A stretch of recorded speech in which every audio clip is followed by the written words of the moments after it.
In this video, I'll show you how to get the watery eyes filter on TikTok. So if you want to film yourself crying on TikTok, or maybe you want to send a video message to someone, then let me show you how to do this. So before you begin, you want to first go to your App Store or your Play Store, search for TikTok and make sure that's been updated to the latest version. Once that's updated, you want to go ahead and open the app.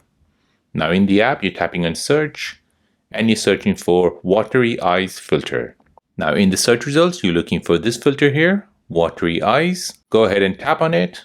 It'll look like this in the profile picture. Now for those of you who cannot see this filter, unfortunately it's not available in your region. You'll just need to wait until TikTok pushes it out for your app. So now once you're ready to use, go ahead and tap on use this effect. Now you want to go ahead and show your face, and as you show your face, you'll see tears coming out of your eyes. And now you can go ahead and record your TikTok video.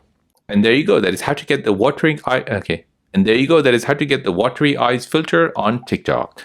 Now, if you're new on the channel and you want to find out more about your iPhone, your Android phone, or any other social media apps, then don't forget to subscribe to this channel. Hit the like button if you find this video useful. Thank you for watching and see you in the next one.